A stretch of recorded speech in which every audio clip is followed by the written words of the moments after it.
Walk Through Time on Heritage Walk by Jackie Jardine. A heritage walk offered by the Museum of Industry offers a glimpse into Stellarton's rich coal mining history. With each stop along the heritage walk, museum interpreters provide historical vignettes explaining the significance of the sites and the history of the area. Summer interpreter Paul Lalonde, who comes from a coal mining family, brings the town's coal mining history to life with tales of days gone by, like the one about the young boys playing ball in the 1920s near the English slopes, located approximately in the area of the G.R. Saunders School. One day, a couple of boys were playing ball in a field there, and the ball went into what they thought was just a hole, and was actually a boarded-up English slopes mine. They went down looking for the ball, someone struck a match, and it exploded because of the methane buildup. Lives were lost.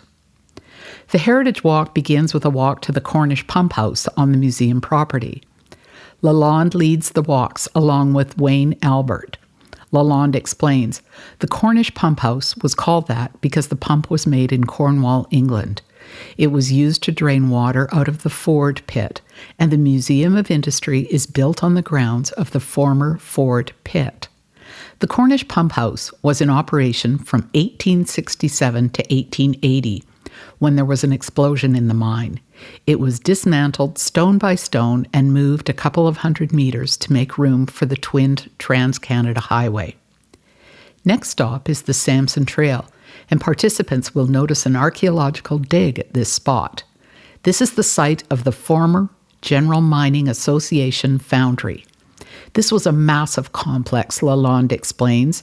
There was brickmaking, a locomotive shop, carpentry shops. It was a very extensive industrial location. The tour moves south, and Lalonde says, we point out the location of two older mines, the By Pit and the Store Pit. The By Pit is approximately in the location of the present-day Dorrington ball field. Just to the left of the Dorrington field is a fenced-in area that Lalonde says is the ventilation shafts of the By Pit. Heading towards Bridge Avenue, the Heritage Tour pauses at the location of the former Store Pit. This was the very first pit and was opened as early as 1827. Unfortunately, just like most of the coal mines in Pictou County, it suffered an explosion. When the Store Pit was abandoned, the mining company moved approximately 200 meters and opened the By Pit. The Allen Shaft is also pointed out during the tour, located on the site of the present-day Sobeys offices on North Ford Street. That was our most dangerous mine because in terms of death, the Allen Shaft took 165 lives. The biggest explosion took 88.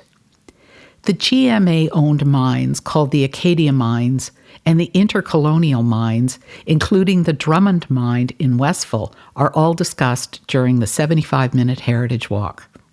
Participants will learn about the presence of methane in the highly volatile bituminous B coal, which runs in seams underground in Pictou County. 4 coal mines within 1 kilometer of each other, all owned by GMA. These are some of the reasons why we want to do these heritage tours, said Museum Marketing Services Manager Denise Taylor. A lot of the general public today is not aware that this was the site of industrialization in Canada and how much history is right here in our community. And we need to tell these stories more because we are a proud community. This is an opportunity for us to tell and share these stories. The tour moves up Bridge Avenue, where participants will be told that Christ Anglican Church is believed to be the oldest surviving building in Stellarton, says Lalonde. It was built on the grounds of the former Mount Rundle, which was an estate on the grounds of the former GMA. The estate extended over to Acadia Avenue, so the ball field and Allen Park were all part of the estate. There was a cricket field, now the Albion Ball Field, lodges for guests, walking trails, and a bandstand at the park. And they had a very elaborate Victorian-style home. That house, Rundle House, still stands today. It was described as perhaps the nicest home in the colony of Nova Scotia. The Miners Monument on Ford Street is the next stop on the tour, where the names of the miners on the monument will be highlighted, and participants will hear about Cape Breton coal miner William Davis, who was killed by a police officer while picketing with his fellow striking coal miners. Davis Day is held in observation of him and of all the miners killed in the province's coal mines. The walk back to the Museum of Industry along North Ford Street is peppered with duplexes that were former mining houses along Ford Street and as far as Bunker Hill. The miners would all walk to work, so those houses were all in the vicinity of the Allen Shaft, and they could walk to the Foster Pit or the McGregor Mine or the Albion Mine. The history and heritage of coal mining in Stellarton comes alive this summer on the Heritage Walk. Participants meet at the museum at 1:20 p.m. and set off along a 2-kilometer round trip through the streets and trails, hearing about the old mines with tales both humorous and horrific.